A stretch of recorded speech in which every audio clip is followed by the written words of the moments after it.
Aniket, good afternoon. Akansha, good afternoon.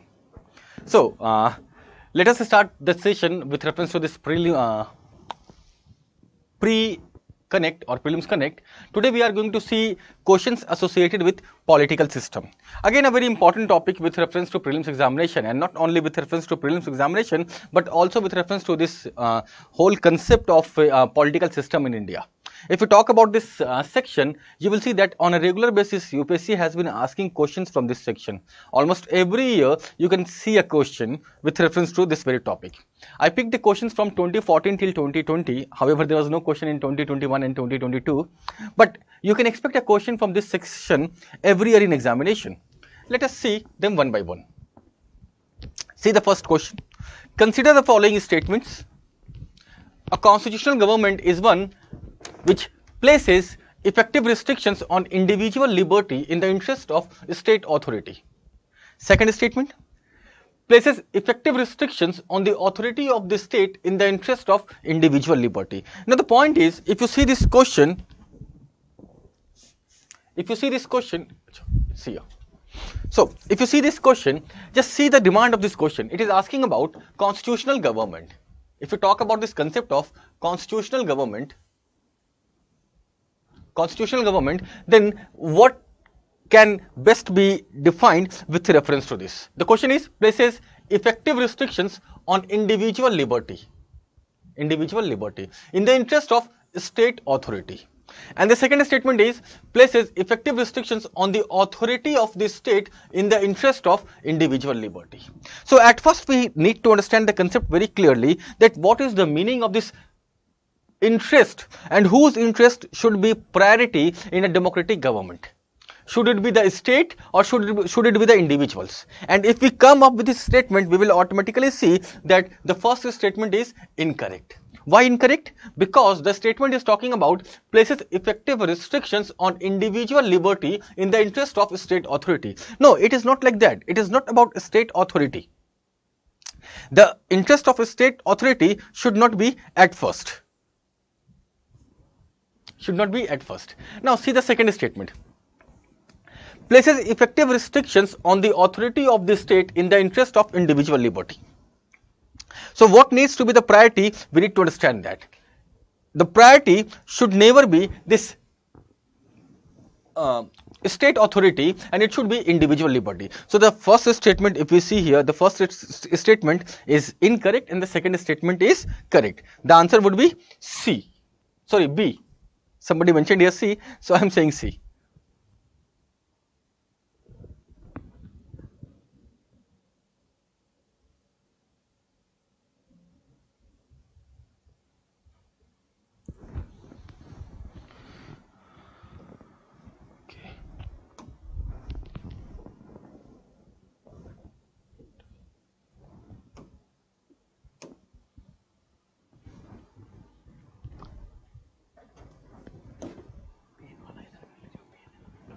Yeah. Thank you. Really happy to see this dedication of our technical team. Let's see the next question. There is a parliamentary system of government in India because the Lok Sabha is elected directly by the people. Parliament can amend the constitution. Rajya Sabha cannot be dissolved. Council of Ministers is responsible to the Lok Sabha. Now, this type of statement needs to be seen very clearly. You will see that on a regular basis, we have been seeing questions like this, where all the options are correct. If you see this question, you will see that all the options are correct here. Lok Sabha is elected directly by the people. Yes, it's correct. Again, Parliament can amend the constitution. It is also correct. Rajya Sabha cannot be dissolved. It is also correct. And we have the fourth option also, that is Council of Ministers is responsible to the Lok Sabha. This is also correct. Now the point is, if all the statements are correct, what will be the exact answer? What will be the correct answer? We need to see that. The question is about parliamentary system of government. If you talk about the concept of parliamentary system of government, then we need to understand that the main base of this parliamentary system of government is collective responsibility and Council of Ministers being responsible to the Lok Sabha. So if we did not have D option, something else would have been the option, then we could have gone for any other option like A. But if we have this D as the option, then as mentioned by Akansha and Aditya, the answer would be D only, that is Council of Ministers is responsible to the Lok Sabha. And always try to understand this point, that this whole parliamentary system of government is based on this concept of collective responsibility, and they are collectively responsible to the Lok Sabha. Had there been a statement parliament, then that can also be correct, but always go for the exact statement, the best one which suits this whole structure. So Council of Ministers is responsible to the Lok Sabha. That would be the answer.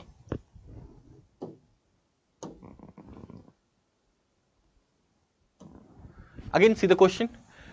Which one of the following is not a feature of Indian federalism? The point is, on a regular basis, we have been seeing questions on political system. And if you talk about this topic, political system, you will be seeing that the questions are very simple and they are very much based on certain basic topics. Certain basic topics like, if you see these questions, you will see that questions are either based on this political system in the sense that what is constitutionalism, what is parliamentary form of government, and the issues associated with this. Along with that, you can also see some questions from some additional concepts which we see in examination, like the concept of federalism, like the concept of definition of state, and many more.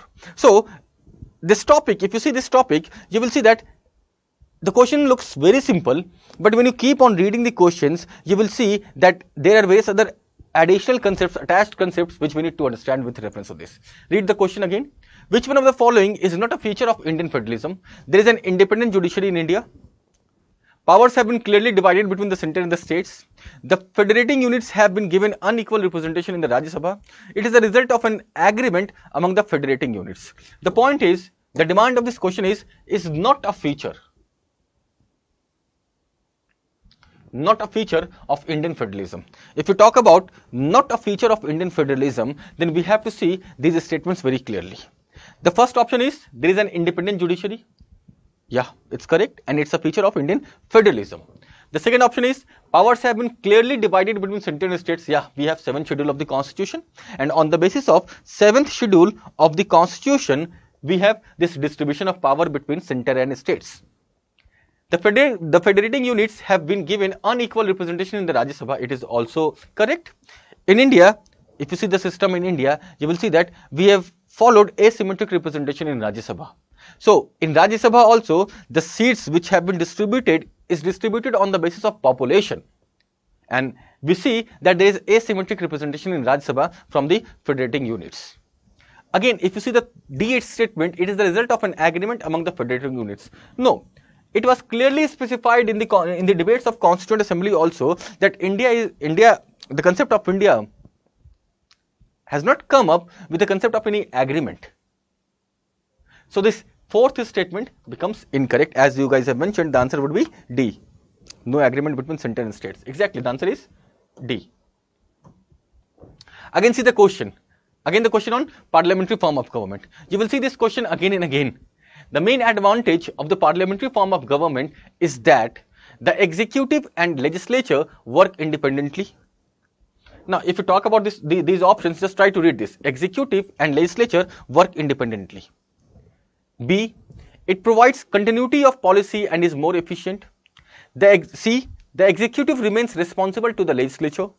D, the head of the government cannot be changed without elections. The point is, if you see this parliamentary form of government, then we have the concept of executives and legislature. If you see executive and legislature, then we have to understand that parliamentary form of government doesn't follow this complete separation of power. In presidential form of government, we see this separation of power. And what is the concept of this separation of power? Just try to understand this. We have a legislature and we have an executive. This is legislature, this is executive. This is parliamentary form, presidential form of government. If you talk about parliamentary form of government, then we have this legislature, and under this legislature, we have the executives. So executive is a part of legislature. This means that first statement is incorrect. Again, if you see this, it provides continuity of policy and is more efficient. Efficiency is not a thing of this forms of government. It basically depends on the quality of the executives who are there in power. So very vague statement. C, the executive remains responsible to the legislature. Now this executive being responsible to the legislature needs to be understood very clearly. Executive being responsible to the legislature simply means that the executives can be removed by the legislature also, and this is the concept of no confidence motion. So executives can be removed by the legislature. C is correct. Let's read this fourth statement also, that is D. The head of the government cannot be changed without election. So the head of the government cannot be changed without election. Who is the head of government? If you see the concept of head of government and if you see the concept of head of government and along with that head of the state, then in India we have head of the government and head of the state. Head of the government is Prime Minister, while head of the state is President of India. Can we change the Prime Minister without general elections? It is a possibility. We have seen it also. So head of the government can be changed even without elections. This means that this statement is also incorrect. Answer would be C, as mentioned by many of you. Chalo, let's see one more question. We have 2-3 more questions. Anushtan, sir, you said that you will come to Bhopal Center after Holi. Sorry, very soon we'll be there. Bhopal Center. Chalo, let's come back to the question. Out of the following statements, choose the one that brings out the principle of underlying this cabinet form of government. So this parliamentary form of government or cabinet form of government or prime ministerial form of government or Westminster form of government, it is known by various names. And if you see this, then again the question is almost similar to the question which has been asked by UPSC, and UPSC has asked this statement again and again. So when you are reading these topics, just go through these previous year questions. You will automatically be able to understand that how to approach these questions. You will automatically be able to have some sort of confidence if you have the clarity of these topics, and we'll always have 1 to 2 questions from this section. Just try to read this question. Out of the following statements, choose the one that brings out the principle of underlying the cabinet form of government. Now, cabinet form of government, that is parliamentary form of government. An arrangement for minimizing the criticism against the government whose responsibilities are complex and hard to carry out to the satisfaction of all. Pata nahi, various statements can automatically be understood with the vagueness of the statement. The second statement is a mechanism for speeding up the activities of the government whose responsibilities are increasing day by day. Again vagueness. C, a mechanism of parliamentary democracy for ensuring collective responsibility of the government to the people. Had you been aware about this cabinet form of government, that parliamentary form of government is also known as cabinet form of government, you will automatically come to the conclusion. D, a device for strengthening the hands of the head of the government whose hold over the people is in a state of decline. Again vagueness. So if you see, first statement is incorrect, second statement is incorrect, this is also incorrect. The answer would be C only. Gaurav, Atul, Vicky, Anushtan, Akansha, everybody is with C. That's good to see. Again C. Chalo. Let's see one more question. A parliamentary system of government is one which, now see how questions are being repeated. Here also we have the same question.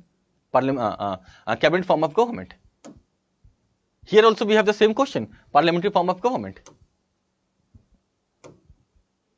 Again parliamentary form of government. Just try to understand these questions. Not only here, in mains examination also you will see the use of these concepts. So this parliamentary form of government, just see how many times it has been asked by UPSC. They have asked it here. They have asked it here, they have asked it here, they have asked it here also.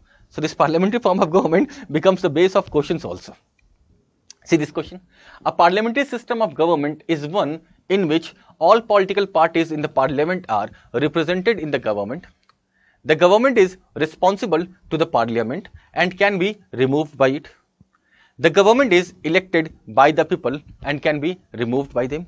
The government is chosen by the parliament but cannot be removed by it before completion of a fixed term. A very interesting question.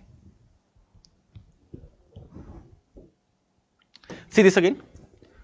All political parties in the parliament are represented in the government. represented in the government.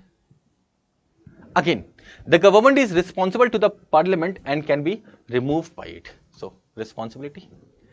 Government is responsible to the parliament. Just try to see this statement. I'll come to its answer again.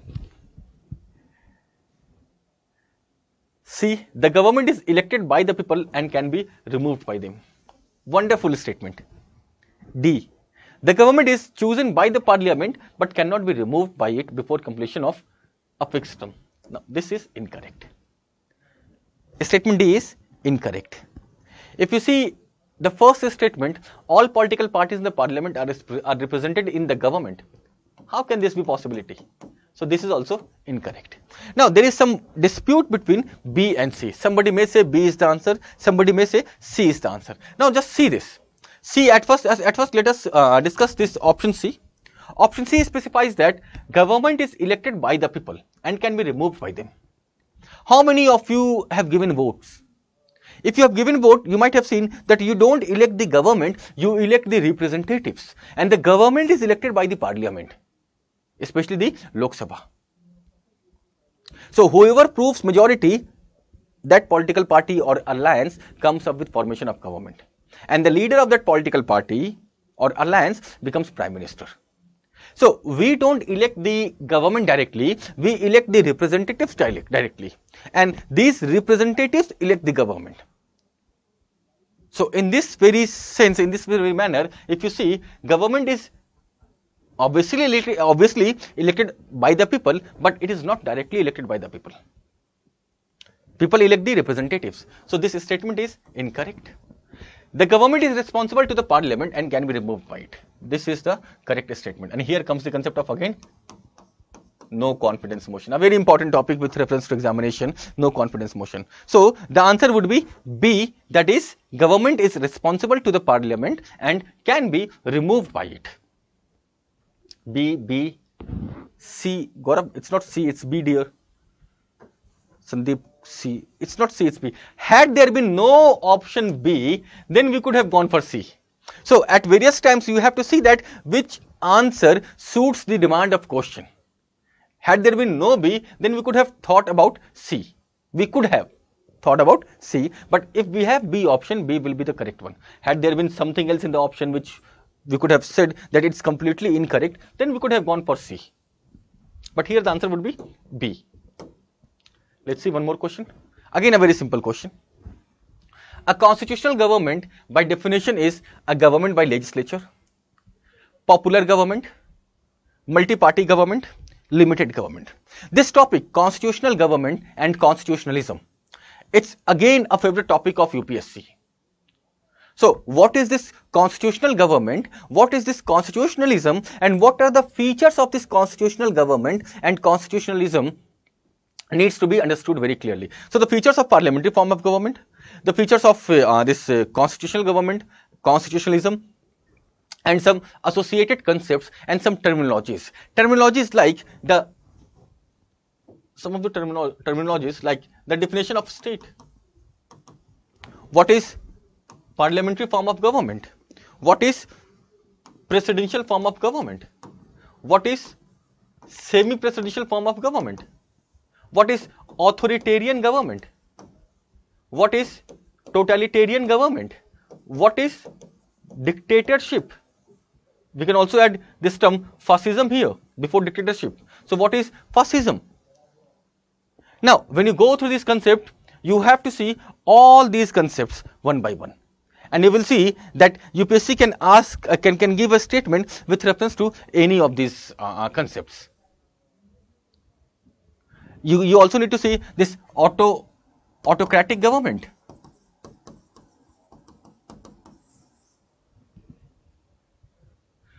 You can also see this concept of despotic rule, despotism. You also need to see this concept of anarchism. So, you will see that UPSC keeps on asking questions from these terms also. Whenever you are going through the concepts, whenever you are reading this polity, try to go through these terms and you will see that questions will be asked from these concepts again and again in examination. And this is how we have to follow this. Let's come back to the question. So the question is about constitutional government. We have seen that UPSC has asked this concept earlier also, and UPSC is asking it again. Constitutional government. A constitutional government by definition is government by legislature, can be. Popular government can also be. Multi-party government, it can also be a reality. Limited government. Now this concept of limited government suits the concept, but we have to understand that this limited government doesn't mean limited government in reality. Basically this limited government means limitations on the government with reference to individual rights. This doesn't mean government is not powerful. This means limitations on the power of government with reference to individual rights only. No need to go through any additional concept with reference to this limitations on the power of government or limited government. It is with reference to individual rights only. So the answer would be D. Always remember that whenever you are going through the questions, even if you know that A is the answer, try to read all the options in the question.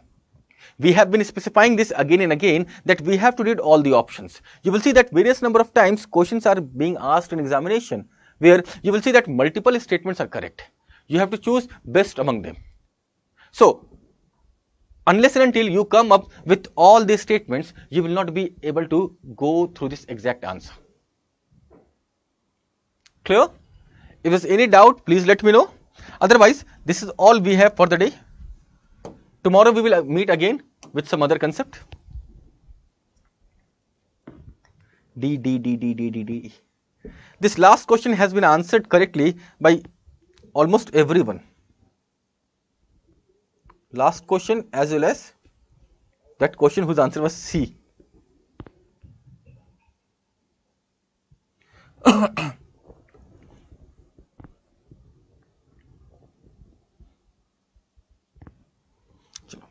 If there is any doubt, please let me know. Otherwise, this is all we have for the day. Akansha, thank you. Let's meet again tomorrow. We will see some new topic.